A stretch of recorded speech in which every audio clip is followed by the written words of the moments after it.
not, we'll just have a great conversation and no one else will hear about it. Well, sweet. I actually am I'm going to be talking to Kyle Ruth about this topic, and I wanted to get your opinion on it, or your experience on it. So basically it was like a change your mind episode of things that, over the last couple of years, let's call it like months to years, you've changed your perspective on something, or like how you go about things. So I don't necessarily have a specific topic other than just like, coaching and training as a whole. I can start us off, and then we'll just jump into wherever we go from there. There was two things that I feel like have they're just sort of like generalized. They're not like going like any one specific thing. But one of the things that I feel like I've definitely done differently is for people who are higher level athletes, I give them a little bit less of like a like, I'm trying to think of how to describe this best. Like, I would often like have like, okay, you're going to do this thing, and then you're also going to do this thing in this session, and then you're going to do this third thing, and they'd all be like kind of separate almost. So it'd be like you're attacking multiple different things within the same session. Whereas I feel like what I've done more recently is like, okay, if you're going to have this particular quality, you're going to like keep on it like almost like the whole time. And I think maybe one of the reasons why I've kind of changed that is like, as you work with higher level people, I think they can handle more of that. Whereas like if someone is like newer to training and they don't have like all of this experience under their belt, or just like volume tolerance, then if you give them like 90 minutes of like upper body gymnastics work, like after 30 minutes they're shot, and there's nothing else they can do. Whereas like for a higher level athlete, they can get away with kind of, like sticking on the same thing more. And actually I feel like this was something that Wes Johnson brought up during, and this is obviously very different when you're talking about something like triathlon. But for him, it was like, I think he said the frequency is what sort of like builds like the skill of the movement. And then like the volume that you do like in individual sessions is sort of like what builds like the fitness component. It's more like hardware. Yeah. And like that was very interesting to me. I felt like that stuck with me a little bit, where it was like, yeah, there's nothing wrong with like attacking multiple different things, but you're not going to get nearly as strong of an effect for the athlete if you do that, versus if you kind of like sticking on like one quality the whole time, provided that the athlete's like ready and able to handle that. That might be a better approach for someone who's at a higher level. Yeah, I think that's interesting, because I think I've kind of gone the same way too, where like you were saying, you're trying to, before you would try to work a lot of multiple qualities in one session. Yeah. And I think I would try the same thing too. And this is from like a strength and conditioning perspective, working with athletes from all different sports. It's like, okay, I need them to work on power, but I also need them to work on absolute strength, and I need them to work on this and this, and then we're going to do conditioning at the end. And right, so you're touching on everything. And it's like, I got to fit this all in 1 hour.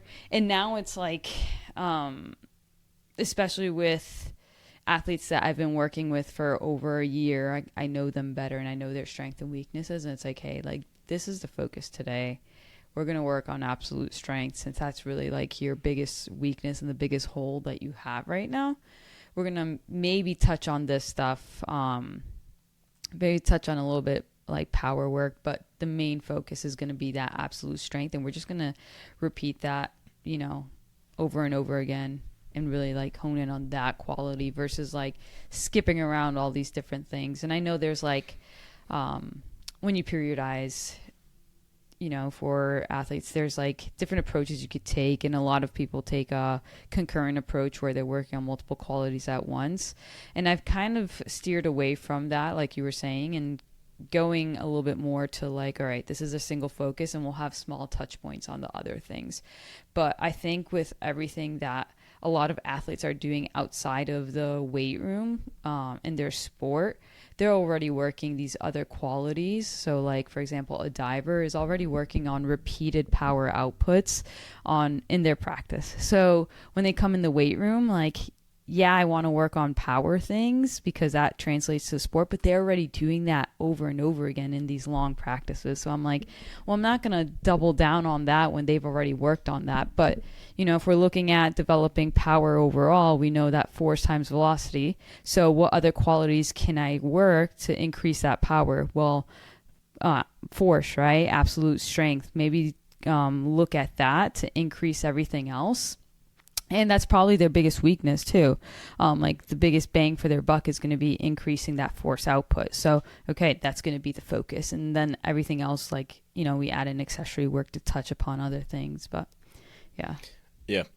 What you just said brought up one of the reasons why I also think that's been the case for me. It's like for athletes, the higher level athletes that I coach in the sport of CrossFit, it's like they're getting so many sessions in a week that it's like you can kind of spread it out a little bit more. You don't have to focus on multiple things at once. Whereas like if I have an athlete and they want to be a competitive CrossFitter and they come to me and they're like, all right, I have 5 sessions a week, they're definitely getting some of everything in almost every session. Maybe not everything, right? But they're going to definitely work on multiple things in each session because they have to. And I guess also it's like when I say like you're focused on one specific thing, that doesn't mean that they're still not preparing for the thing that they are trying to get better at, right? It's like, that doesn't mean that they're working on like, okay, this is your aerobic session and you're just doing that, or this is your gymnastics session and they're only doing body weight stuff in that one. It's like, I don't even know how to describe it. It might be like let me think of a good example of this. Like for myself right now, like, okay, Tuesday PM it's like, okay, Monday I did like high power output or like basically like more like squatting, strength, maybe some Olympic weightlifting and some like lower body accessories in the morning. And then like in the evening, it was like I did a run workout. So it's like, okay, that's all very upper or lower body dominant. So like Tuesday, I'm going to do some like gymnastics work, stuff that's more upper body.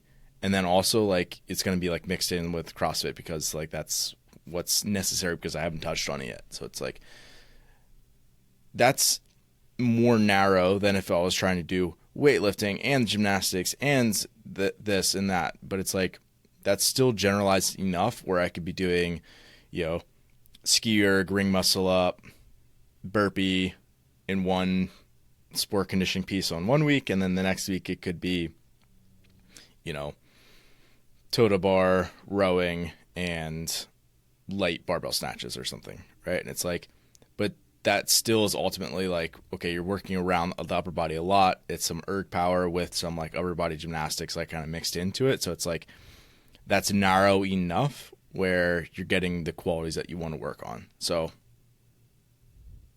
yeah, I guess it does vary in terms of like the level of the athlete and then also like their weekly schedule as to like how you might break that out.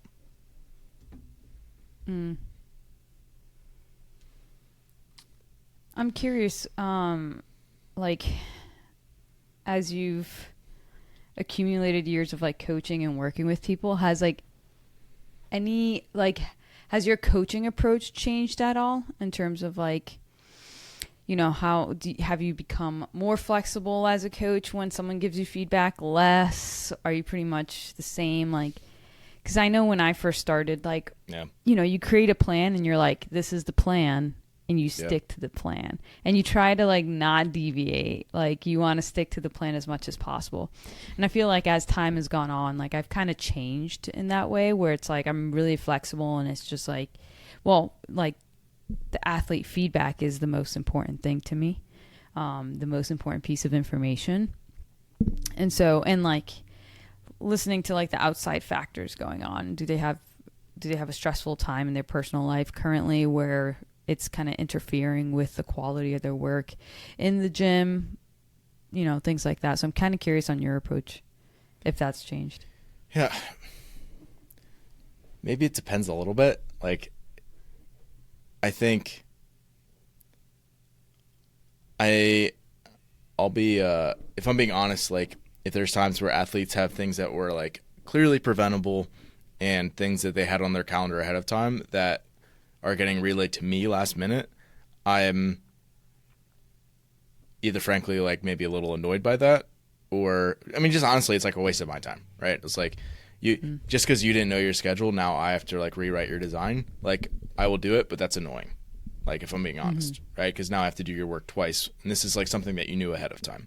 So, in that way, it's like, not that I'm not going to be a good coach to that athlete, but I think maybe then it's just, like, a conversation of, like, hey, if you know this stuff ahead of time, just please let me know, right? And I try to be nice about it, but, like, that's honestly annoying. Whereas, like, the other times, and this is, I guess, the contrast to that, is like an athlete comes to me and they're like, hey, I had this training and I had this tweak happen, or, I have to go on this last minute trip that I didn't see you coming, or, whatever, right? Like, life circumstances of, like, things that are changing. It's like, hey, you know what? I'm really tired from this session that I did, and I wasn't expecting to be that, or, like, you know what? Can we add a little bit of this in? Cause, like, I feel like whatever, right? And they're just giving me honest feedback on things. I feel like I'm way more reactive to that stuff now. It's like, yes, let's, like, change it up. Let's do this. Let's, like, cause at the end of the day, like, there are so many factors, especially for my CrossFit athletes, that it's like, if anything else, have come to realize that, like, I'm just not going to know sometimes how you're going to feel. So, like, if I'm doing my job well, it means that I am listening to you and that I'm able to change things. And I think part of that is, like, you'll have some athletes who, like I just said, will come to me and be like, hey, I'm tired in this Tuesday PM session. Like, I'm still fatigued Wednesday when I get to my work. It's like, okay, let's change that. Whereas, like, also part of my job is I'll have other athletes who don't communicate that, where they don't explicitly tell me that, and I might have to, like, interpret that through their feedback. So, like, I think I've personally gotten to the point where I enjoy kind of troubleshooting some of that stuff more. Like, they might not even realize it, but, like, Wednesday morning just doesn't go great a lot of the time. It's like, hey, you've had 4 intensive sessions in the week already up to this point, and, like, consistently Tuesday PM feedback looks like that's great, but then the Wednesday AM, that falls apart. So it's like something needs to give at some point in the week. Before then, let's figure out what it is and, like, work on it. So I think, to me, like, that's what, like, the actual coaching process, and not just, like, program design, that's, like, coaching. And I feel like, yeah, like, I don't know, like, I used to get super excited about program design. It's not that I don't anymore, but I also, like, enjoy working with people and talking with people about their like, experiences. So I don't know if that makes sense. No, that makes a lot of sense, because it becomes more about coaching, the actual like coaching. And, like, that's what I want to do. And, like, I don't know, like, writing designs is great, and there is a part of that is, like, the analytical, mathematical, scientific part of that is, like, a lot of fun, but it's also, like, if that's all you do, that gets old kind of quick. Yeah. So like, after you've done it for, like, a decade, you're like, yeah, this is great, and I do get excited about elements of this, but at the same time, like, can I talk to people? Yeah, exactly. And I think that's where it becomes super fulfilling, when you're able to, like, talk to the athlete and have those conversations, and then you start kind of predicting, like, things about them. It's like, well, I know usually when they're working, when they do this X amount of times, like, I know that's usually their limit before they start kind of falling apart throughout the week. So let me try to troubleshoot that and work on that. And I, like, see it a lot too, where it's like, okay, like, Mondays or Tuesdays, the athletes come in, they look great. Like, weight is moving pretty quick. Like, they're able to kind of push the limit. Friday rolls around and everyone's mood is different. Like they're not talking as much. Like they just come in and they're just like, what's next? What's next? It's like, okay, like I know something's going on here. So maybe I need to kind of adjust the load for that and kind of maybe have an undulating approach versus like just high intensity or whatever, like a linear. This is funny because for your athletes, they're gonna show up. They're just gonna be tired and like kind of like, I don't really feel like at our affiliate. Like if it's been like a really hard week, like we'll just have like class numbers that are down. I'm like, why is this class kind of late today? It's like, oh, everyone's trash from Wednesday squats, and that's my way of knowing. Oh, yeah, right. Because like at a gym, like if people are tired or whatever, they just don't show up. They just don't show up. Hey, I need an extra day. I need an extra day. I'm wrecked. Versus, that's like the most raw feedback you're gonna get is just like statistics from like your classes. Yeah, that's like no one showed up to this hard metcon on Friday because they were all tired. Yeah, it's obvious. We're like, like athletes are forced to show up, which I also keep in mind too. Like, all right, they're forced to be here, so like even if they feel like trash, they're forced to be here, so they're forced to do something. But like, I want to make this work still meaningful for them in terms of like, I want them to get something out of it. I don't want them to come here and do junk volume or whatever. Like. And it's always interesting, too, because you have a group of people, and there's some people who recover very quickly. So they come in, they're just like, I feel fine, where someone else is like, I can't feel my legs. And we had hill sprints today, and I was so wrecked from the lunges 2 days ago that, like, it was interfering with that. So it's like, okay, well, so I, like, before, I used to do very much percentage work with teams. Where it's like, hey, today we're doing 3 sets of whatever at whatever percent of your 1 rep or estimated 1 rep. Where now I do like RPE based. And I try to make it so that my athletes have a good understanding of RPE. And I know that varies from person to person, but it gives them that, direction. Yeah, exactly. So they're able to, kind of work around that. And then I give them guidelines too, where it's like, hey, if you got super wrecked from the squats 2 days ago and you're still feeling like fatigued from that, central nervous fatigue or muscular fatigue or whatever, then this is how I want you to approach it. If you feel recovered from that and you feel fine, then you're going to take this approach instead, and giving them guidelines so that they have a little bit more of autonomy. That being said, it's like I have to be careful with who I do that with, because some athletes are newer or they'll try to take the easy route all the time. So being careful about that. But a lot of times if you teach an athlete, and athletes, a lot of them want to get better. So they'll do it right. Yeah, and I think that's what it comes down to is either way, if you have a mature athlete, they'll probably do things correctly. Like, not that mature athletes are always rational, but they tend to be a little bit more, at least a lot of them, tend to be a little bit more objective, can be a little bit more objective. Whereas, like, if you give them RPE, they're probably going to get fairly close to where they should be. If you use percentages and they feel like trash, they'll probably adjust them a little bit or whatever. They'll make it work. Whereas, like, if you have a beginner, they probably don't really understand how to use RPE correctly. Yeah. But also percentages are just going to be useless. So it's like either way, it goes back to like having a conversation with them. Like, hey, this is what like the deal is, whatever your system you're using. And it's like, to get the most out of this is sort of what you need to do. And it goes back to just like, that's coaching. So like, there's no like perfect system. Right. There's none.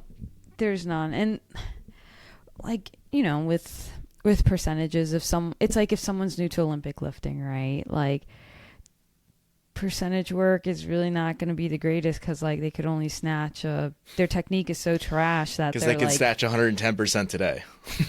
Yeah, exactly. Right. And so it's like, it's not going to be as useful. Eventually, like percentages, I think becomes a better suited way. But especially if someone's new, it's kind of like, hey, just get reps in and just try to do like add weight where you can based on how you're feeling. You got anything else that you feel like you've changed your mind on?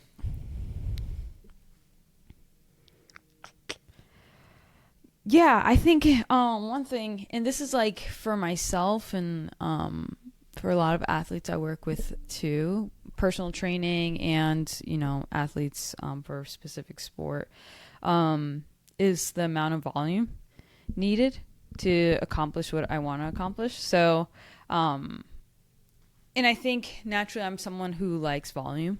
Like personally for me, I like doing a lot of volume of things. So if I could do like German volume training, let's do it, right? Like just 10 sets. Yeah. If I could do 3 sets of 10 or 5 sets of 10, I'm going to do 10 sets of 10. Yeah, exactly. Yeah, I'm going to double it. So like I just personally like that. Like it was just something I've always liked. So I used to do a lot of high volume. I did a high volume approach, and then I've kind of gotten away from that and gotten more with like, okay, well, I think a lot of volume becomes junk volume where there's not much meaningful reward coming from it, or any reward coming from, an additional 2 sets. So, bringing load down, especially with athletes, and I think even a lot of like general population folks, because like so many people, like they're doing so much on the outside, right? Like athletes specifically, like they're doing so much work on the outside and they don't have a lot of weight room experience, let's say. So why give them 5 sets of 10 when they could accomplish and get meaningful work out of 3 sets of 8, right? We're still going to get the same amount. And honestly, the extra 2 sets may cause just additional fatigue that's going to like severely interfere with their training, their practices. So being a little bit more conscious of like volume, and that's something I've done too now that like running more, right? So like initially I was someone who liked to be in the weight room a lot and spend hours there every day. I'm like, I'm just going to start running and just do them both at the same time, right? Keep them both high. And now it's like, okay, well, I have a limiting, like one of my limiting factors is time. I can't spend 4 hours, 5 hours in the gym every day. So that's one thing. Another limiting factor is recovery, right? I can't do both at a high level or in high volume. So something's got to give. As my running volume goes up, I'm going to have to bring my like lifting volume down. And so I've done that, which was like, it's a struggle. It's not something I want to do, but, as I've done that, I realized like, oh, I'm still able to improve. I'm still able to get a lot out of it. I'm still able to keep good amount of muscle mass. I'm still able to, be relatively, keep relatively the same, like, 1 rep maxes. Like it's not the same, but it's not too far off either. It's not like I've dropped 100 pounds on everything or, something that severely. So, yeah, it's something that like I've changed recently, and I've kind of brought that with like my coaching as well. Yeah, and I feel like in the examples that you've given, it's more so people who are like their strength training is almost like maintenance, like it's supportive or maintenance versus like your athletes or you are not being like tested in your ability to bench press. So it's like if you bench press, it's like. Yeah, like, make sure it's like supplementary. It doesn't need to be like the main thing. You don't need to like put all this time into creating huge adaptation there. Yeah. And it's like you can achieve what you want to achieve from like either, I guess there's 2 different demographics there, right? It's like, if we just use the example, it's like you're able to pull back volume a lot compared to what you were doing before and still maintain so much of what you had, because it's like you have so many reps under your belt that you can get away with doing that. And then you can put more of those resources towards other things where it's like for the athletes you're working with, chances are a lot of them don't have, especially the sports you are working with, they don't have like this huge, they weren't doing German volume training before, right? So it's like they don't need to do 5 sets of something to be able to like drive change. It's like, again, just depending what it was, but generally they don't need to be doing like a ton of volume and something to make a big difference. Whereas like I feel like that changes though as soon as, and this is obviously not the case for the examples that you were just giving, but like for example, if it was like the thing that you are being tested in is the thing that you're like training, then it's like at a certain point you do have to be very careful about like driving that thing forward in a smart way. And I guess like examples would be like, okay, if you're a weightlifter, it doesn't matter how many sets of squats you do in a week, right? If you're a senior weightlifter and you've been doing this forever, like you probably can at some point back off. But especially if you're like in certain phases of your training, or like you're basically going up through the ranks as a young lifter, it's like you do want to be able to take on more. And that also might be true with like a completely different situation with like triathlon. It's like, okay, you want to be taking on more training volume, not just because you are, not just because that's like a 1-to-1 to you getting better, but you should be able to handle more. And that's a good sign that if you're able to just take on more work, especially in certain phases of your season, that chances are like that is going to correlate to you performing better to a certain extent. Yeah. Right. It's like if someone wants to run an ultra marathon, like, well, 60, 70-mile weeks is not unusual. Like, but for someone who's a recreational runner like myself, like, hey, I like running and, I'm trying to do it as often as possible. That's a insane amount, you know? So cause like, again, time's a limiting factor. That's not my main focus. I'm not trying to run an ultra marathon. Like, it's not my main goal. So, understanding that. But yeah, like a power lifter, weightlifter, their approach is going to be a little different because that is their sport and that is their focus. So volume, becomes a different conversation than it would be for someone who's using strength training as like a supplement to improve qualities. Maybe an analogy for this would be like, you have all these different dials of like different training aspects, right? And it's like I could turn up the intensity all the way to like the loading. I could turn up the volume as much as I want, right? And you have all these sliders. It's like if you're working with a good chunk of population, the volume slider just doesn't actually need to be all that crazy high. But that doesn't mean that in certain cases for certain athletes that you wouldn't use that as a very specific tool and like push it up pretty high. Yeah. I don't know. There's just like, I'm thinking of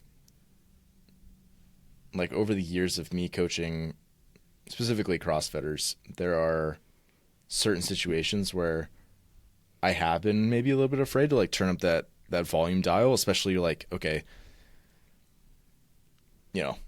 is it wrong to give a,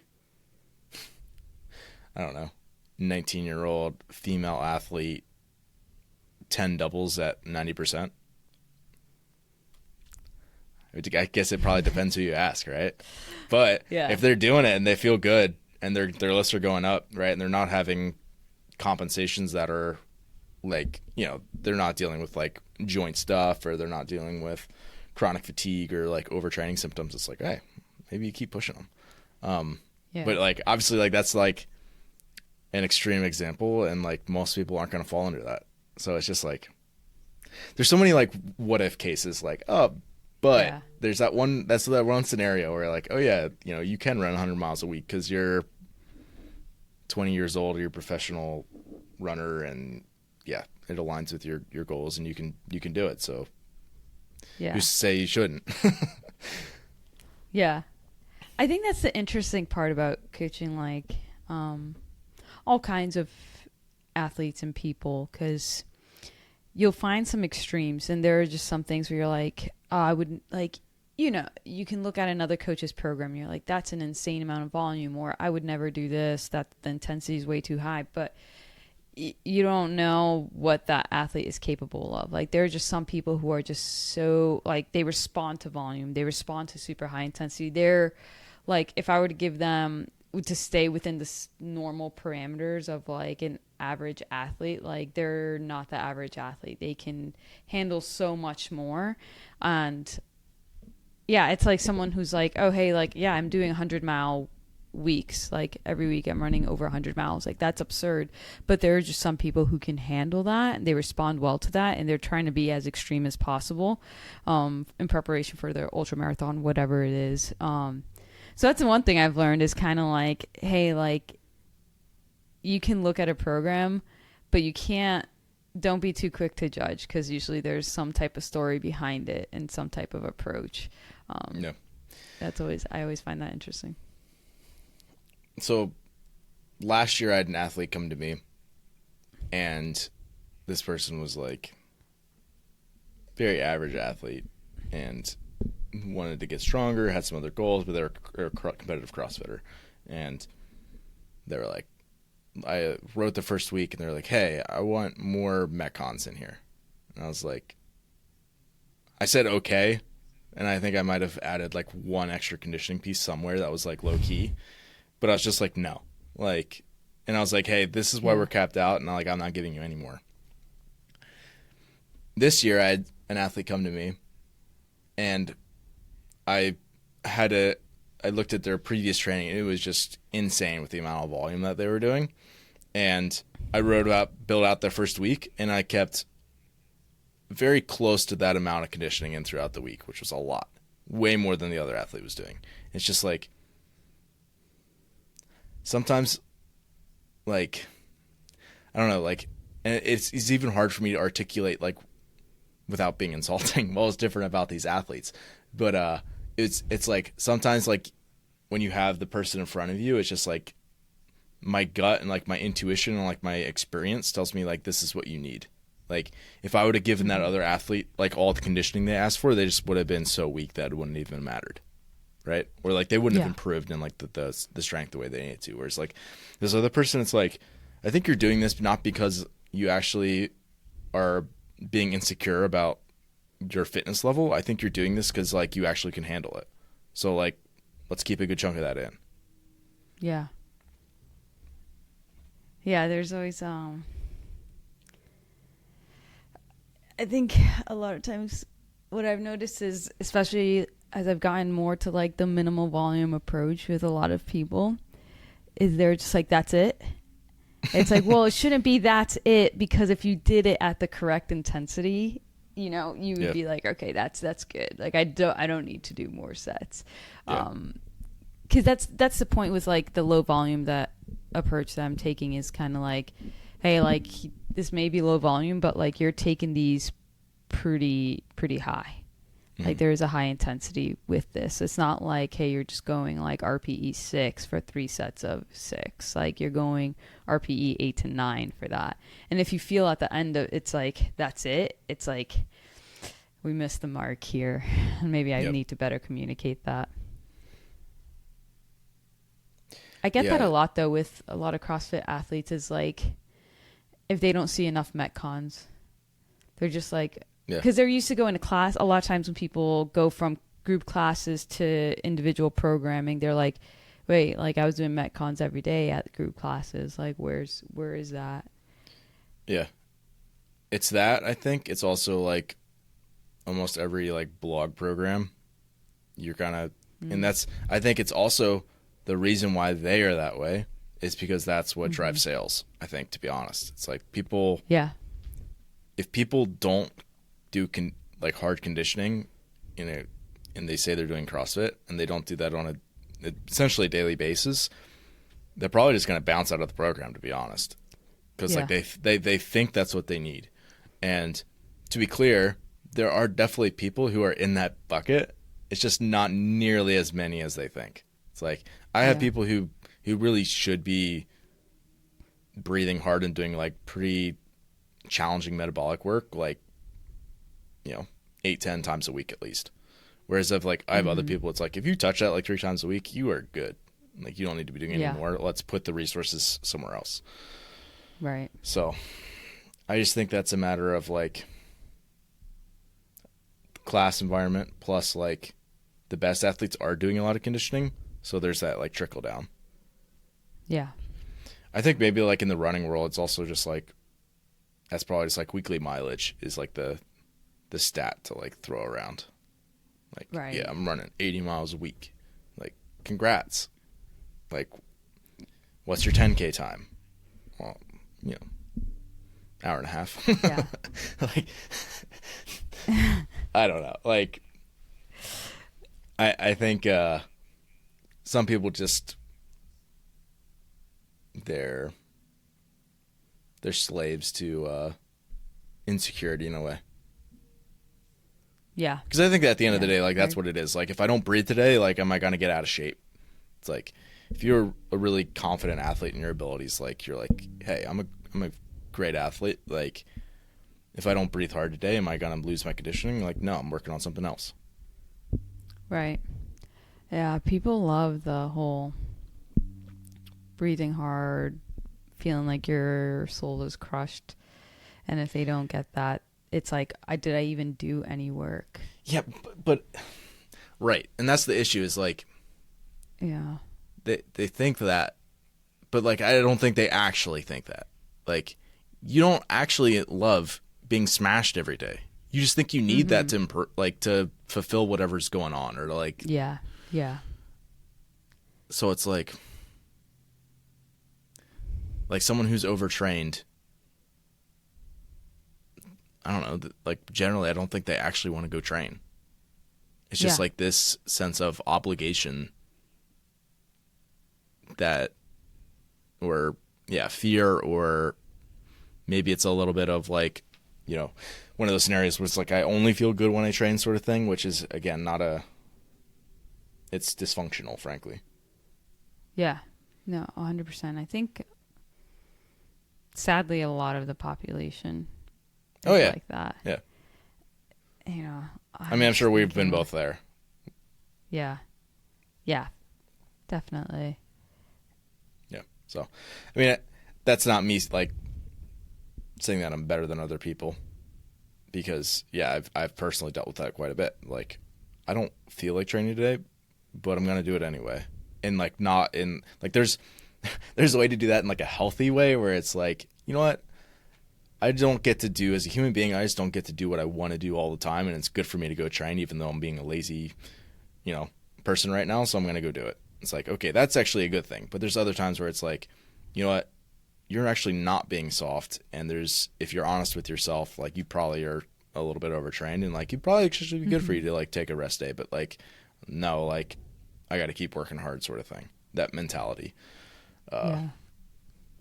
which I think, again, everybody's in a little bit of that boat. So I think if you can, like, that's one of the distinct advantages of having a coach. Yeah. Yeah. And I think, that outside perspective, it's just, there's so much, I mean, this is, like, an obvious statement, but the circulation of, like, a hard work and all that through, like, social media, and especially if you're, like, surrounded in a certain community, whether it's at a gym or in a team, like, there is that mentality of, like, you got to work hard all the time, the grind. I think it's interesting. I mean, it's crazy. It sells. Yeah, it sells hardcore. People is that, like, an it. American thing, or is that everywhere? Is that, like, maybe just worse in America? I don't know. I know. So I don't know in terms of fitness. I know in terms of, like, work.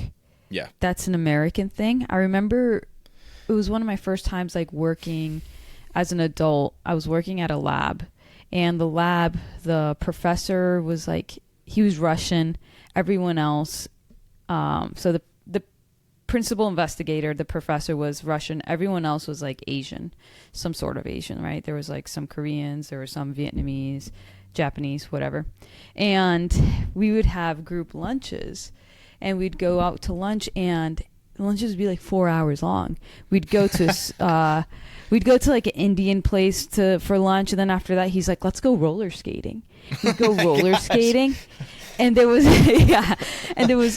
there was two Americans in the group. It was myself, and I was the youngest one. I was interning at the time. And there was another American guy. And he was just like, I got to get back to the lab to finish my experiment. And the professor was always like, Americans just go, go, go. Like, you'll get time to do this experiment. There's not a rush on the deadline. Like, enjoy this time.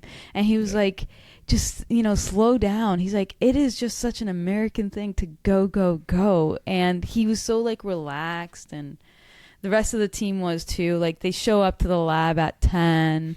They would leave whenever the experiment is done. They wouldn't try to like just waste time until 5 p.m. They would leave. If the experiment's done, they're gone.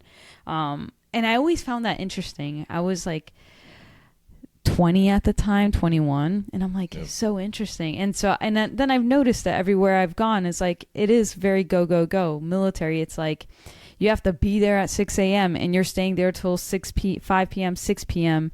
every day. Even if there's nothing to do, find something to do. Yeah. So it's just an interesting mentality. Yeah. I guess maybe this would be my guess as to that answer is like, it's a cultural thing. So it's like in the United States culture, there's a lot of people are that way, right? Not everybody, but a lot of people are that way. But also certain circles within other cultures are that way. It's like the subculture. Like, I'm sure people who are working for certain companies or like, yeah, I mean, I can think of countless examples through Europe and Asia where it's like, I'm sure like these people are expected to like sleep at their desks sort of thing. So it's certainly not that everybody's that way. Maybe just like culture at large. Yeah. Yeah. But yeah, definitely like, I think there's a good chunk of people in America that's like, that's been drilled into them. It's like, if you're resting, you're being a loser. Yeah. You're not doing anything. You're not getting anything out of it. It's like, you gotta like you wouldn't admit to anybody that you like took a nap in the middle of the day. It's like, right. No, I was working. You don't do that. Yeah. Whereas like, that's just like a normal thing other places. It's like, it doesn't even matter if you had a more productive day after your nap. Like, if you napped, it was just gone. Don't do that. It was a waste. It was a waste. Yeah. Which I feel like maybe some of that's been coming around where it's like, people are understanding that like, rest is also important. And maybe, I think when I had Dante and Sam here, we were podcasting, that they said this because Dante's like on Wall Street, and he was like, I was like, yeah, like people like, sleep when you're dead sort of like mentality. And he's like, yeah, a lot of the old guard's that way, but like people are understanding that like you have to also have like balance with things. Otherwise you just like burn out and like don't perform well. So it's like, if you're not able to function properly, like when you're making important decisions about trading things, it's like, that's not great either. So yeah. I think some places people are coming around. Yeah, I think people are coming around. I know, like, sometimes I post like, oh, hey, it's 4 a.m. I'm working out, right? And people, everyone's sometimes, like, oh my God. Yeah. Sometimes, at least once a week. And everyone's like, oh, like waking up early, blah, blah, blah. And people always make comments, but it's like, I also went to sleep at like 6:30 p.m. Like, I got my 8 hours. Like, I'm fully rested. I'm not like just grinding, staying up till like midnight, waking up early because I got so much work to do. Yeah, exactly. Less people. Like, I like to go to sleep, or like, that's just the way I like to do it. But like, I keep that in mind. Last night, I did go out to the movies. I got home at like 10 p.m. I went to sleep at like 10 p.m. So I slept in. That's why when you sent me the text this morning, I was like, thank God, because if it was a 4 a.m. call, I would be dead. Yeah. But yeah. Let's see if I got anything else.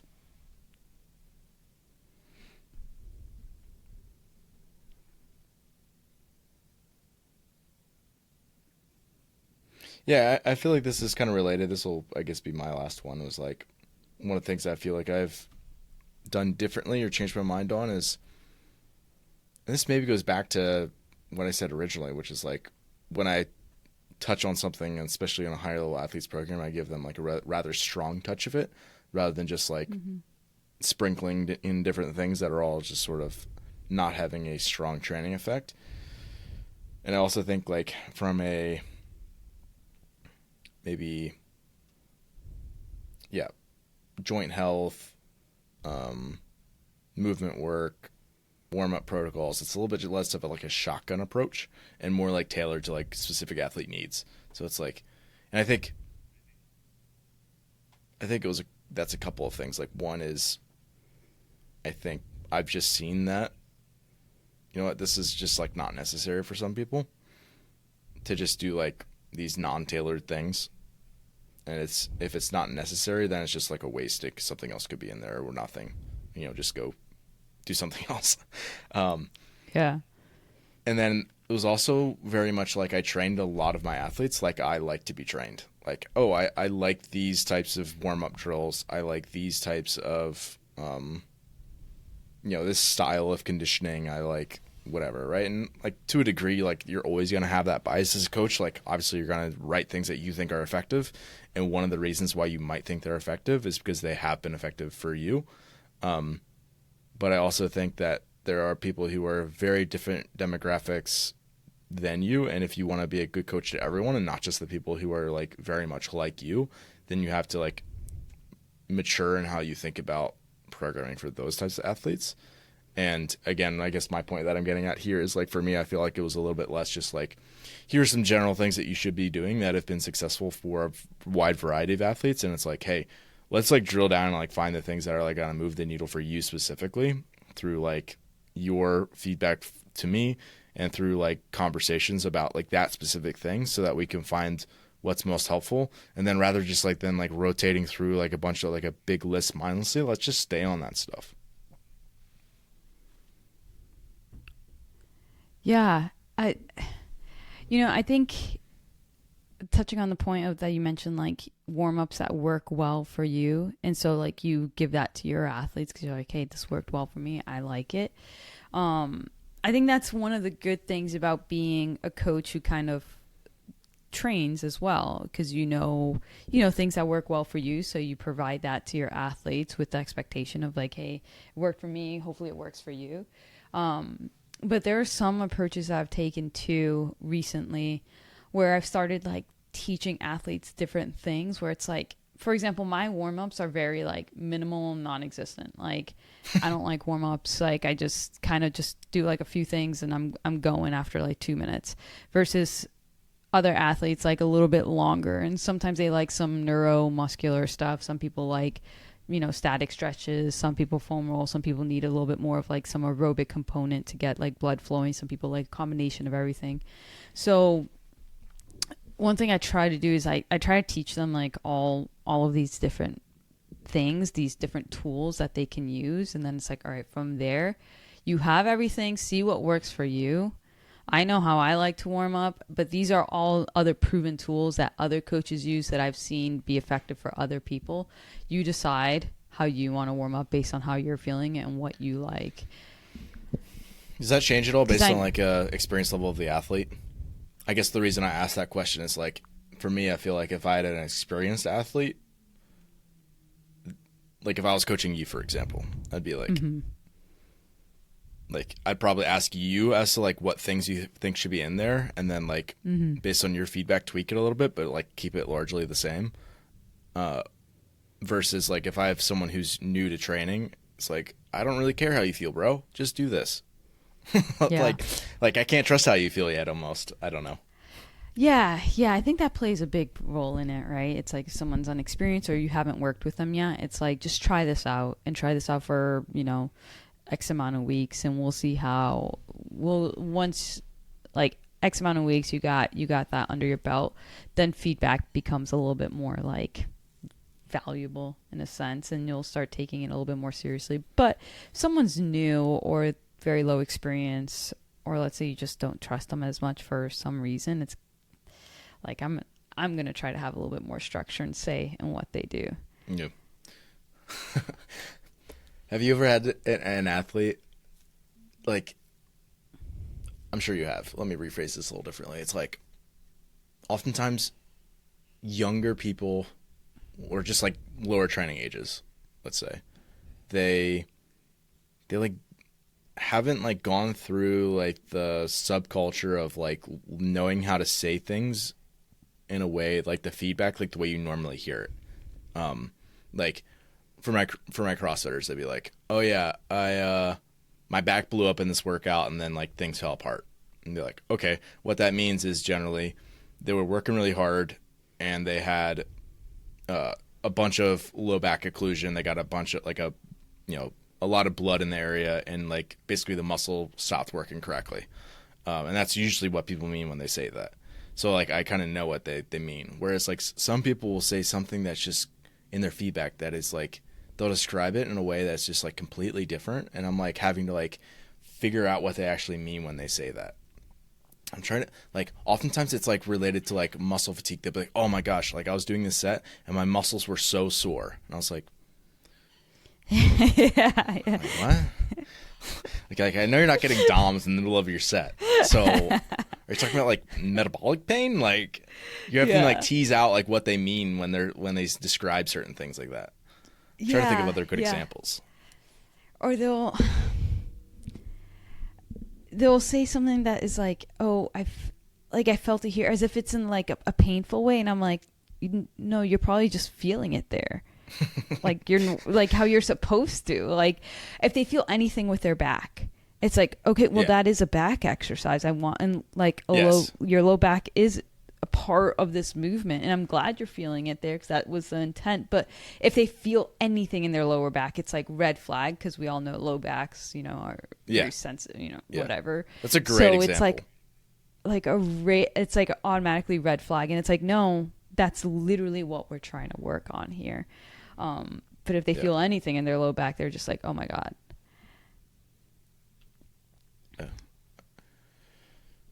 Yeah, there's been other ones where like, "Oh my," and it's like a joint, and they'll be like, "Oh, it's been really tired." I'm like, "Do you mean like achy?" There's just so many things like that where it's like, or the other one that can be kind of dangerous if you have like an intermediate athlete in terms of like experience level and understanding of things, and they're like giving you like physiology terms when they're explaining things back to you, and you're like, I don't think that's actually true. Like, they'll be like, "Oh, like I experienced this," and I'm like, I don't think you actually did. Like, they'll be like giving me the reason why they like failed their intervals, but they'll give it in like, they'll say this isn't what they would say, but they'd be like, "Oh, like I reached my max heart rate and then I wasn't able to do my interval." I'm like, I don't think so. Yeah. I'm trying to think of some good. I hear a lot of good ones, and now I'm blanking on all of them. Yeah. But I feel like that's been another like layer of coaching that is like I didn't really expect, but I mean I guess I should have, but it's just been one of those things that it's almost been kind of like, it's like challenging, but it's also like fun to like tease out. Like it's like when it's like a skill that you didn't know you need. Like when Jack's he's better now, but like when he started talking, come up to you and start talking, and it's like toddler speak, and you're like, let me try to interpret this again. Say that again. I'm like, okay, I think this is what you mean, right? And it's like toddler talk for physiology. It's like, okay, you're saying your muscle's sour in the middle of your set. Okay, does that mean that you're like experiencing this, you're getting a pump? What does this mean? So right. That's funny. Fun skill set to try to learn. Yeah. Well, sweet. That was fun. Yeah. Sweet. Yeah. People got other topics they want to hear from us, let us know. We're always looking for something fun to talk about. So thanks for listening.